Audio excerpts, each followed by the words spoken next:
I can't, I don't know.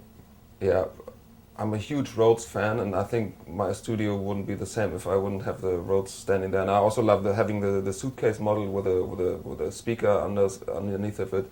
So anytime, I just, happens a couple of times a day. I'm just going there, just play a little my standard chords, and it's just I love that sound, and it's just if I'm really gonna want to space out, I just play one note at the Solina to it, and that's okay.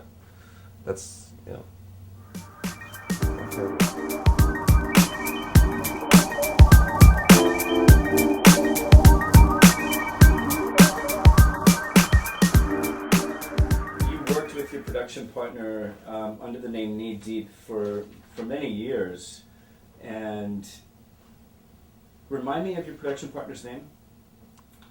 Thorsten Friese. Got it, thank you. And what's it like working solo versus working in a collaboration project? Like, what do you find different working by yourself now versus when you were working with your partner before? I mean, it's always when you work with somebody. One of the advantages is like you can discuss things. Like I mean, making music is always about decisions. Like, do I use this? Is it good? Or do I go on searching for something else? If you're working with somebody together, it kind of feels good to have like a second opinion. But yeah, I'm a very ego kind of person and producer, so that's why I can only work with somebody which I really respect, or like where I know he's able to do things that I can't. For example, if we both can do the same things, it doesn't really make much sense. It doesn't add to each other. So.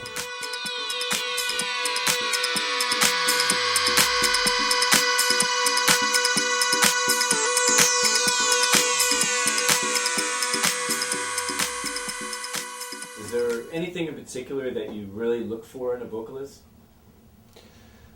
I think the biggest issue with vocalists is like having a good song, and that's the I'm not a proper songwriter. I mean, I can develop melodies and I can find words too. I'm just getting into this whole process more and more. But so like in the past, I was kind of depending on the singer to be a songwriter too, which every singer would probably say that he is, and he can write a great song in 20 minutes.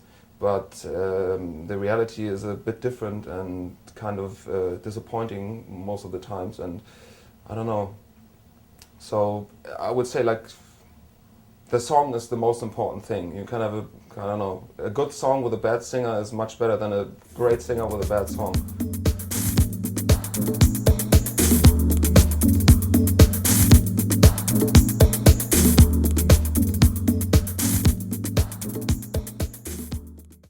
Will you go down the list of hardware that you're willing to let everyone know that you have? You want me to just Yeah. tell you? Yeah. Yeah. Okay. Like we talked about the monitor speakers. I have as a desk. I have an old Harrison console. I don't know what it's called. It's the one that the Michael Jackson Thriller and all that stuff was mixed on. I think it's 32. I don't know. Yeah. I only have 25 channels left of it. That's the console, and that's also like the preamps I'm using for recordings is from the ones from the desk. And then I have a Micro Moog, I have an ARP Odyssey, I have a String Solina, I have a Juno 6, I have a Korg MS-10, I have a MPC 3000, I have a Sequential Circuits drum tracks, that's my last purchase, Oberheim Matrix 1000, Lexicon PCM 70. I think that's the interesting bit.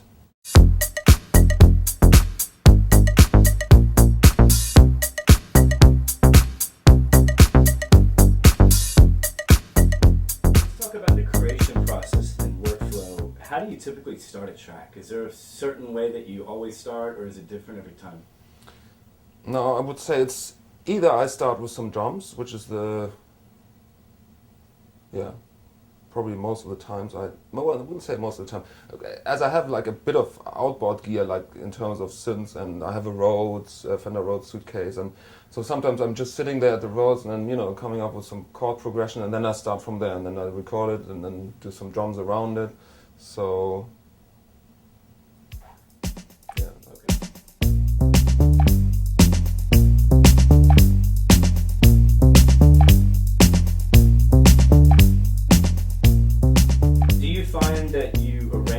A song as you're working, or do you kind of stick in the loop mode until you get everything the way you like it and then arrange it later? Yeah, I would say I'm in a loop, and then when I have the feeling I have enough or the right elements for this track, then I start arranging. Okay. And I try to really do the arrangement, the rough arrangement, really quick, so it kind of stays kind of fresh. And yeah, in general, I'm also like working really quick and fast, which is on the one hand really cool, because you kind of have the first, that when in the beginning of a production everything sounds nice and you're excited, and because you want to capture that feeling, and I want to get most of the work done while I have this feeling. Whereas when I was working with somebody else, for example, and he was like tuning like a hi-hat for 20 minutes, and I was like, dude, we have to go on, like this is only this amount, the candle is only this long and it's burning down, when it's gone, the magic, I can work on sound and mixing after that, but the whole creative process I want to get done really fast.